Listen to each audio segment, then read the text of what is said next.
আসসালামু আলাইকুম। আজকের ভিডিওটি গীবত থেকে বেঁচে থাকার কিছু কার্যকরী উপায়।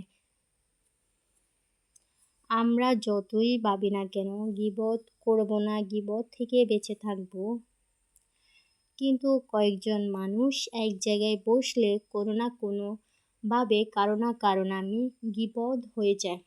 সেটা জেনে বুঝেও হতে পারে বা নিজের অজান্তে হতে পারে। অজান্তে হোক বা জেনে বুঝে হোক, গীবত তো গীবতই হয়।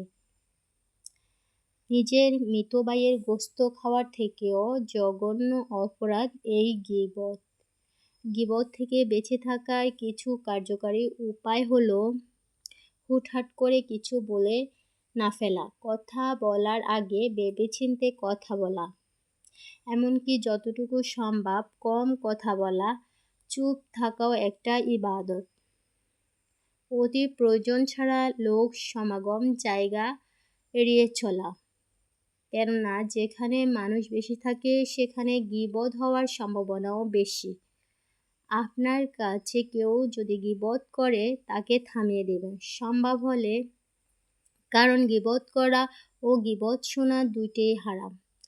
নিজেও যখন কথা বলতে বলতে গীবত করে ফেলবেন এবং হঠাৎ খেয়াল হবে আমি তো গীবত করে ফেলতেছি, সাথে সাথে থেমে যাবেন এবং তওবা করবেন। ওই মানুষটা কেমন জানি পোশাক পরে, ওনার রান্না ভালো না, ওই মানুষটা কালো, ওই মেয়ে দেখতে কালো, লোকটা খাটো ইত্যাদি এই ধরনের কথা বলাও এক ধরনের গীবত। তাই এই ধরনের কথা বলা থেকে বিরত থাকতে হবে। এরপরও যদি গীবত হয়ে যায় তাহলে সাথে সাথে আস্তাগফিরুল্লাহ পড়ুন অথবা 2 রাকাত নফল নামাজ পড়ে নেবেন। কাউকে নিয়ে কোনো অভিযোগ থাকলে সেটা আমরা আল্লাহর কাছে বলবো, পারলে তাকে ক্ষমা করে দিব।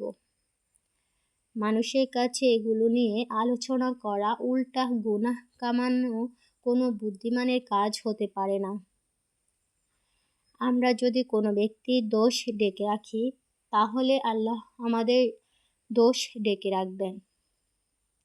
মনে রাখবেন, গীবত আমাদের নেক আমলগুলো ধ্বংস করে দেয়।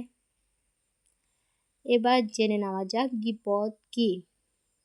গীবত বা পরনিন্দা হলো কারো অনুপস্থিতিতে তার এমন কোনো দোষ বা ত্রুটি অন্যের সামনে আলোচনা করা যা শুনলে সে কষ্ট পাবে বা অপছন্দ করবে। পবিত্র কোরআনে গীবতকে মৃত ভাইয়ের মাংস খাওয়ার মতো অত্যন্ত ঘৃণিত কাজের সাথে তুলনা করা হয়েছে। সূরা আল হুজুরাত 12।